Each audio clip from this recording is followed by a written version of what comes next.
How many of ours? 17, 1. Just keeping score. And all I did all day was sit in there, working security clearances, and watching TV. Watching the news all day. I did that for 3 years. Back to Germany. Ended up in a place called Binlock. It's over by the Czechoslovakian border.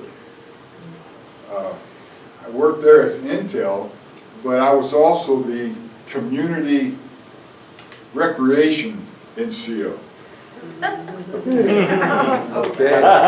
Anything that went on that had to do with recreation, I was the only guy that had a license for a multi-passenger van. So if they went anywhere, I was going with them.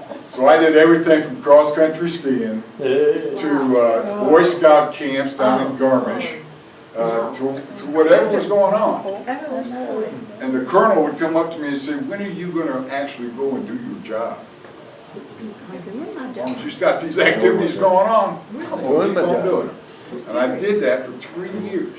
And when I left there, I got a commendation for all the stuff that I did, And I worked nuclear surety program for all the nuclears, because I was in the artillery, so I worked the nuclear program. So I was on call 24/7 with a little beeper.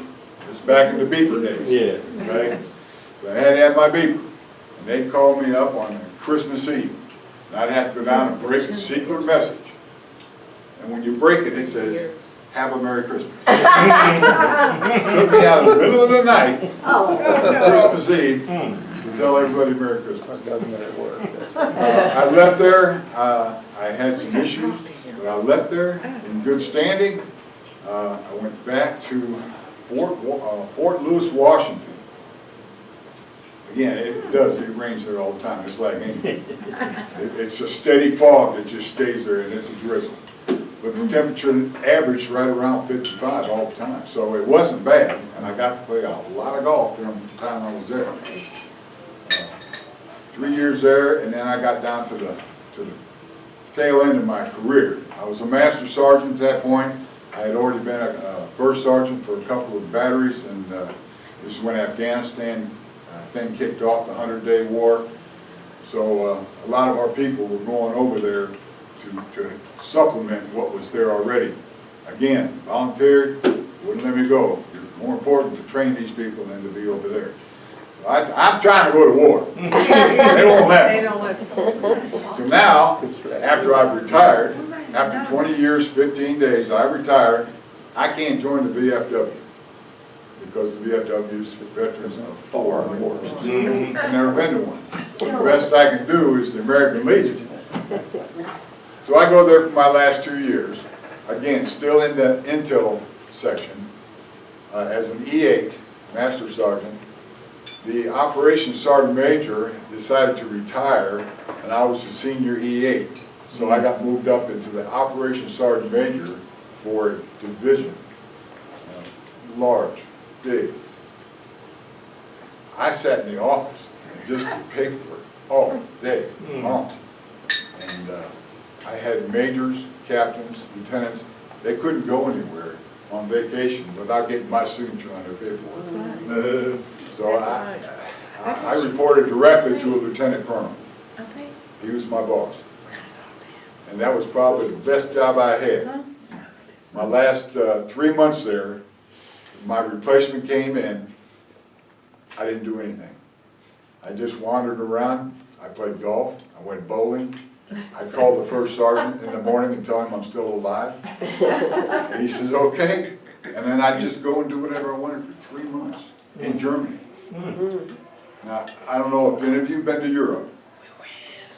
Beautiful place, especially if you're from up north in Michigan and that area. Almost parallel, same stuff. I went to Garmisch where they had or Munich where they had the Olympics. Garmisch where they had the Olympics. I climbed up to the top of the ski jump area. That is something scary. When you look down at that landing area that they jump off, they jump and land on that, it couldn't have been that big. How did they do it? And it really, really fascinating. They have a main street down through Garmisch that is international foods. Over there. You got McDonald's on one side, you got Hungarian on the other. You got Chinese here, you got Japanese, you've got Czechoslovakian, you've got some barbecue place. It's just every restaurant down through there that you could possibly think of. You had a variety to choose from. So I enjoyed that. Neuschwanstein Castle, one that they do, the Cinderella Castle is based off of that. I've been down through there. I went on a lot of tours to a lot of castles. I went through a lot of Hitler's hiding places, his Eagle's Nest. Been to a lot of those historical places. And then we did a lot of, what did they call that when you walk around? Sightseeing. Walkabout. There's a name for it. Walkabout? Volksmarching? Yes. Volksmarch. Yes. They had them anywhere from 5 to 15 Ks. And you paid like 5 marks at the beginning of the thing, and you walk the 15 Ks, and at the end, there's a tent, a beer tent. A beer tent that sells the sausages and all that good stuff, and at the end, you get something for making that walk. It may be a medallion, it may be a mug, it may be a mug, picture mug, it may be anything. And you could do it every weekend. You can go somewhere and do something. Beautiful. It goes right down through the middle of the towns, to people's farmlands and everything. Not much different than what you have here with your trails out here. Except some of them went to towns and you got to see some things. Very, very, very beautiful countryside. I went down to Austria. You remember the Van Trapp family? I walked the same route that they walked.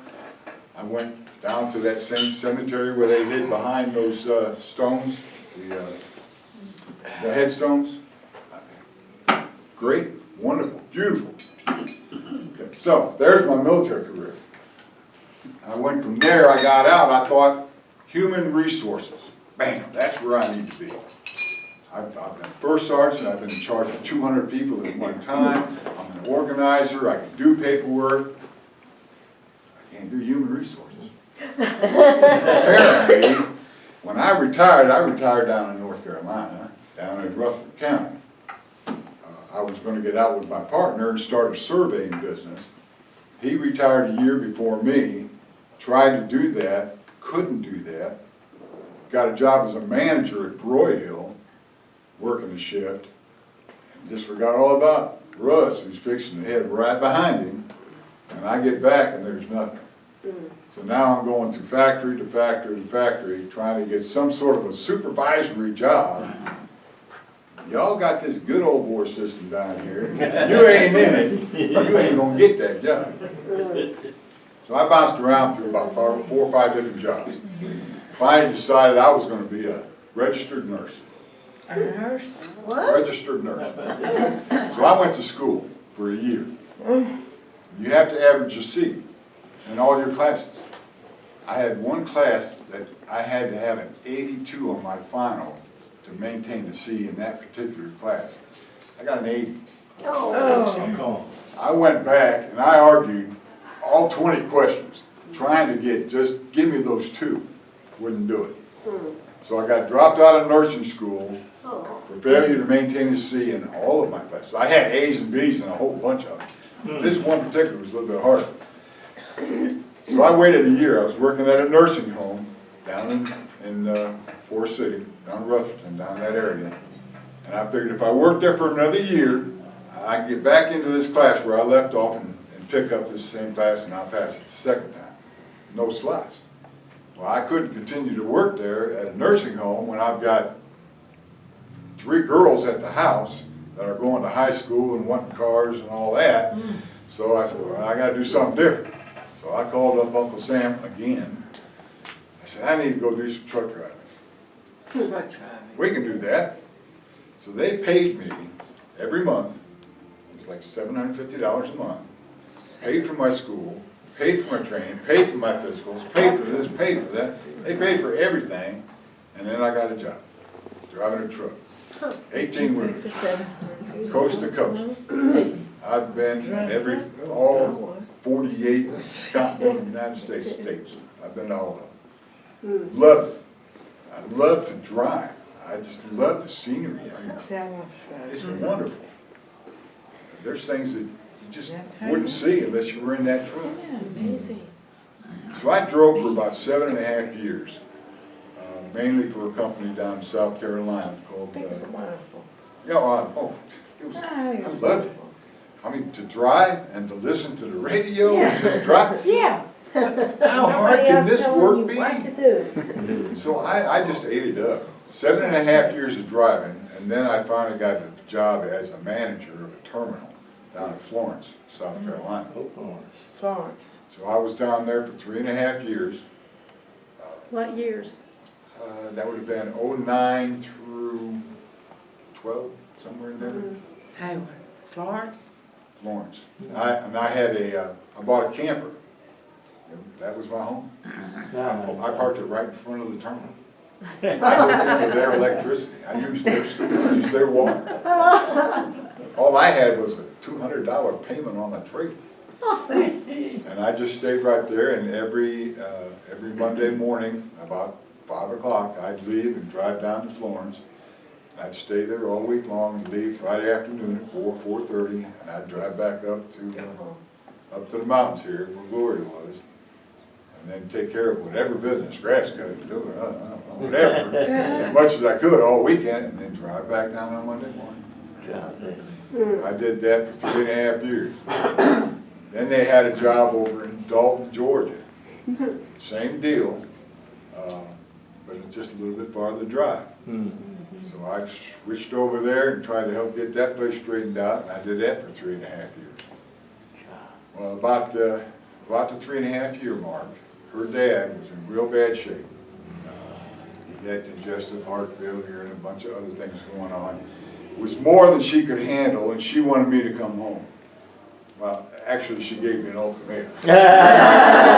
You come home or you stay in Dalton. Not exactly what I wanted to hear, but the options were pretty limited. It is. So I went ahead and put in my resignation, and I drove back home. Before I drove home, she had gotten on the internet and applied for a mail carrying position at the Postal Service for me. Didn't tell me nothing about this. So when I'm getting ready to leave Dalton, like a week before that, she calls and says, I've got to go take this test. It was the same day that I was leaving Dalton, so I had to leave early enough to get back up to Asheville, take this postal test, which I had no clue what I was doing. But because I was a veteran, I got 10 extra points. I don't know why. And so it was for the position up in Girton, which was part-time, which is really all I wanted was part-time. And there was one other person that scored higher than me, and she was in Charlotte, and she didn't want to move to Girton. So I was the second choice. So I started, and then a week after I got back, I was working at the post office. And I've been the postmaster in Girton for 2.5 years. Okay. Still going strong. So, there's a whole lot of things that I've left out of this whole business here. That's a basic rundown to, now, I haven't got to Gloria. We were gonna ask you That about was my that. I was gonna ask you. That was Stephen's next question. Yeah, this is the best stuff. Yeah, this is the good stuff. I got divorced in 98. And I started working, Don't you hate that? I don't know if anybody knows about grind staffs, interiors down in Forest City. Yes. Fancy. This is where Gloria worked. Go.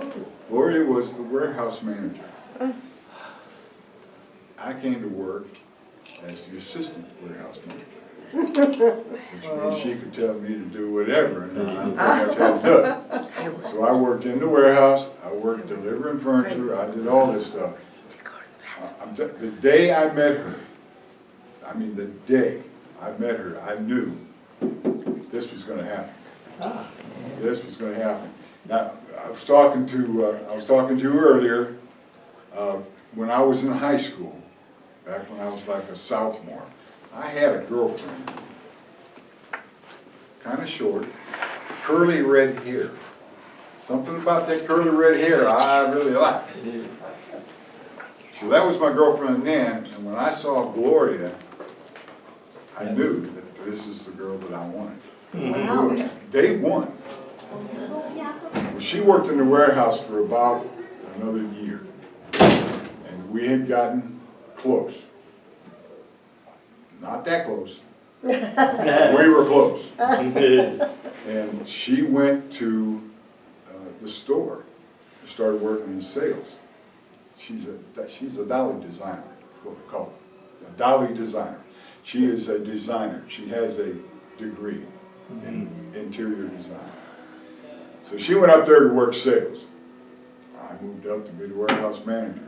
Of course, everything Gloria sold was the first thing on the truck.